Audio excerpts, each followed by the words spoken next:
عمرك سألت نفسك قبل كده هو ليه الكاتب في أول مواجهة لينا معاه ما قتلناش رغم إن هو كان قادر ينهي حياتنا؟ بس هو مرضيش ينهي حياتنا ورمانا في الزبالة يا جدعان. عمرك بقى سألت نفسك إيه السبب اللي خلاه يعمل كده؟ الصراحة مش عارف، بس أكيد سألت نفسك السؤال ده قبل كده، وأنا عندي شوية نظريات تأكد لك الموضوع ده يا جدعان. لما الكات نام رمانا في الزبالة وكان مش راضي يقتلنا رغم ان هو كان في ايده لحظة بس ويفنش علينا، رغم ده كله مرضيش يقتلنا وقال لنا امشوا. هل ده السبب في ان الكات نام في اساسه هو اصلا كان طفل ولكن بيتحول جواه اللي هو الوحش اللي هو الكات نام حاليا؟ هل ده سبب؟ ولا اعتقد ان في ناس كتير هتناقضني في الموضوع ده وتقولي اكيد لا. فانا عندي نظرية تانية يا جدعان للموضوع ده يا جدعان. النظرية التانية للموضوع دوت ممكن عشان خاطر الكاتب بيستمتع بإن هو يشوف فريسته وهي مرعوبة وبتخاف يعني بتخاف جدا يا جدعان، مرعوبة كده وبتجري. هو كان عايزنا إن احنا تقريبا كده نقعد نجري منه واحنا خايفين ومرعوبين، وإن هو يفضل مش عايز يقتلنا، عايز يتفرج علينا واحنا مرعوبين وقال لنا غوروا من منطقتي من الآخر يعني يا جدعان بالبلدي كده. فهو يا جدعان الصراحة دي حاجة غريبة جدا من الكاتب، بس هو أكيد واخد أوامر من البروتوتايب. البروتوتايب يا جدعان برضو هو الراس الكبيرة، هو الأساس. البروتوتايب حلو التجربة 1006 هو بياخد أوامر منه الكاتب، لأن الكاتب شغال عبد من الآخر، يعني شغال عبد عند البروتوتايب. فأي حاجة البروتوتايب بيقولها الكاتب بيعملها. ممكن البروتوتايب هو اللي قال له أنا عايزه حي مش عايزه ميت، فالكاتب فشل في ده، فبالتالي ده أدى إلى إن البروتوتايب ياخد الكاتب ويطعنه في بقه ويسحبه عنده فوق. دي نظرية من النظريات برضه يا جدعان. وأنا شايف برضه يا جدعان إن الكاتب كان من أقوى الوحوش اللي إحنا قابلناها، حرفيا من أقوى الوحوش اللي موجودة في سلسلة بوبي بلاي تايم، حرفيا من أقوى وحش تقريبا أنا شفته. انا بقى عندي ليك رد للنظريه دي يا جدعان، والنظريه دي يا جدعان عايز اقول لك ان فيها يعني مؤامره كتير. ان ممكن ان هو يكون واخد اوامر من بروتوتايب فعلا، او ممكن يكون ان هو عمل كده من دماغه، بس مستحيل، هو شغال عبد عند البروتوتايب يا جدعان. فبالتالي اي قرار البروتوتايب بيقوله لازم الكاتب ينفذه، لو ما نفذوش انتوا عارفين ايه اللي كان هيحصل فيه، هو اوريدي حصل فيه يا جدعان وانتوا شفتوا يا جدعان اكيد في كل الاجزاء. فبرضه يا جدعان دي نظرية، والكاتب أقوى وحش احنا شفناه، كان الصراحة هيبة، ليه هيبة كبيرة أوي يا جدعان. ف وكان مرعب جدا يا جدعان، واللي لعب الشابتر التالت بنفسه عارف الكلام ده يا جدعان. وديت يا جدعان أهم نظرية موجودة في الشابتر التالت يا جدعان. ونخش على النظرية اللي بعدها يا جدعان في الشابتر التالت برضه. طيب يا جدعان بصوا، انا يا جدعان اكتشفت يا جدعان ان النظريه يا جدعان بتاعت ان البروتوتايب ليه قتل الكاتناب رغم ان هو كان ممكن يستخدمه، اللي هو يخليه برضو ما يقتلوش، يعني يخليه برضو يا جدعان يحاول ان هو يقتلنا تاني، وهو طبعا مش هيرحمنا اصلا. الكاتناب قوي جدا. سبب ان البروتوتايب يقتله، باختصار كده ان البروتوتايب بيحب ان هو يطور نفسه يا جدعان. زي ما انتوا يا جدعان شفتوه يا جدعان في الشابتر الخامس شكله عامل ازاي، ليه عامل عنده ايد هاجي واجي، عنده ايد كيسي ميسي، عنده ايد مومي لونج ليجز. بياخد من الكائنات اللي هو قتلها دي ويطور بيها جسمه يا جدعان والدرع بتاعه.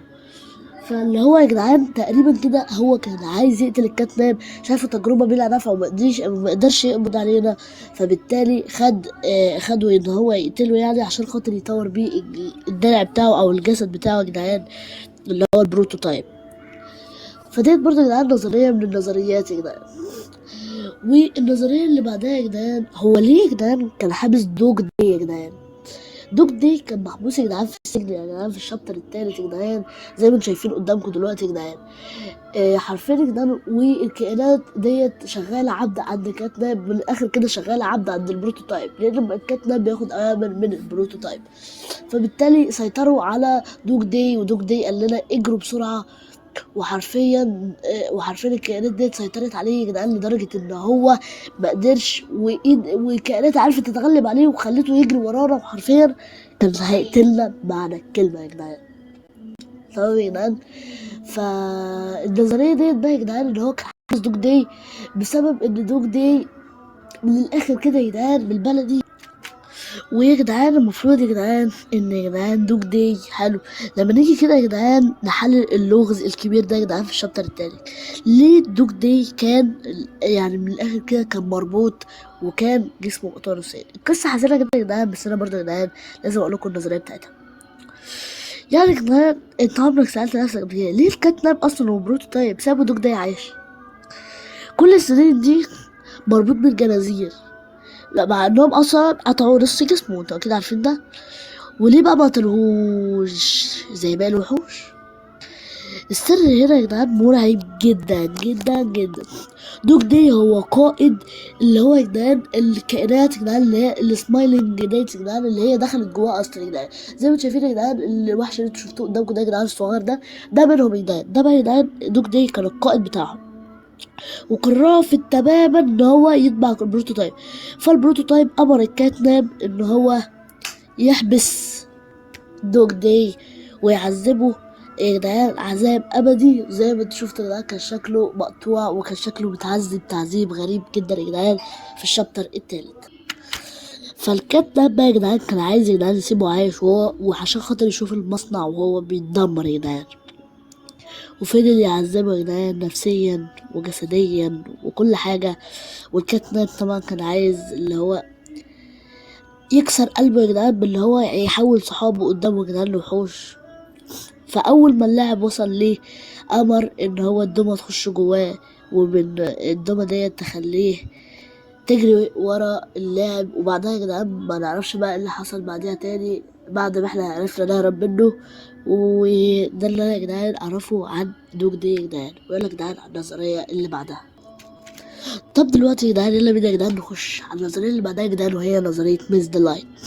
ميس ذا لايت ديت أغرب واحدة. ازاي هي الوحيدة اللي فضلت عايشة في المدرسة يا جدعان؟ سؤال محيرني وسؤال أكيد محيركم يا جدعان.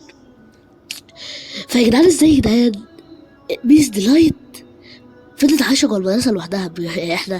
احنا بجد احنا مصدومين بجد. يعني هي الوحيدة اللي فضلت عايشة ازاي؟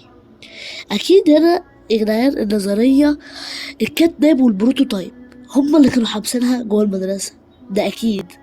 تمام. ما كانتش مخلصة للكاتناب ايه للبروتوتايب. ما كانتش مخلصة ليه، ما كانتش عايزة تتبع البروتوتايب.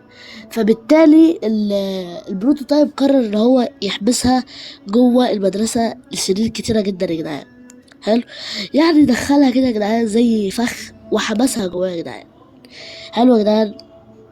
وهنا بس يا جدعان كده عايز اقول لكم حاجة. تيجي هنا بقى يا جدعان النظرية اللي هتخلي عقلك يلف 180 درجة.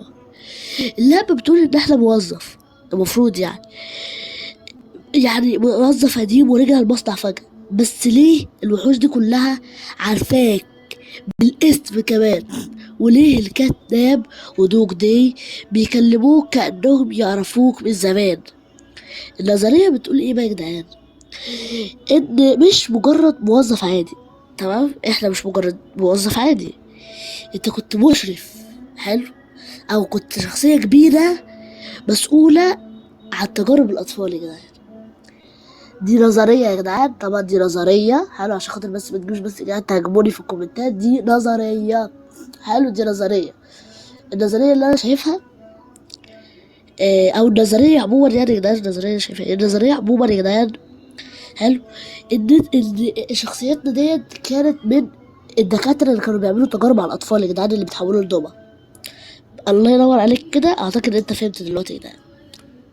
فبالتالي ايه هم مش بيكرهوا المصنع، هم بيكرهوك انت. انت كنت من الناس اللي كانت بتديهم الحقن والحاجات والكلام ده كله يا جدعان، والتجارب كنت بتعملها عليهم عشان خاطر تقتلهم. يعني مش عشان خاطر تقتلهم، عشان خاطر تحولهم. تمام. اللي اسمه ايه يا جدعان، للشكل اللي انتوا تعرفوه. اللي انا بقوله ده يا جدعان عشان خاطر يحولهم للشكل اللي هو بتاع الكاتناب والهاجي واجي. زي ما احنا عارفين ان كل دول اصلا يا جدعان كانوا اطفال موجودين في المصنع، والشخصيه بتاعتنا يا جدعان هي كان الدكتور من الدكاتره اللي بيعملوا تجارب. فهم لما لقوا الدكتور دوت لما صدقوه رجع عشان ياخدوا حقهم منه يا جدعان. حلو يا جدعان. فيا جدعان النظريات ديت يا جدعان بجد بجد بجد النظريات ديت محيراني قوي. محيراك انت ولا لا عزيزي المشاهد؟ هل عمرك اصلا فكرت اصلا في النظريه ديت؟ انا الصراحه النظريه ديت لفلفت عقلي كده 580 درجه حرفيا يا جدعان. بجد حسيت ان عقلي لف كده 360 درجه بجد يا جدعان. فانا بجد مصدوم. وبس كده يا جدعان، دي كل يا جدعان نظرياتنا للنهارده يا جدعان. ما تنسوش بقى يا جدعان تحطوا لايك وتشتركوا في القناه وتفعلوا زر الجرس عشان يوصلكوا كل فيديو جديد. وبس كده، يلا سلام واشوفك مع نظريات تانية ان شاء الله.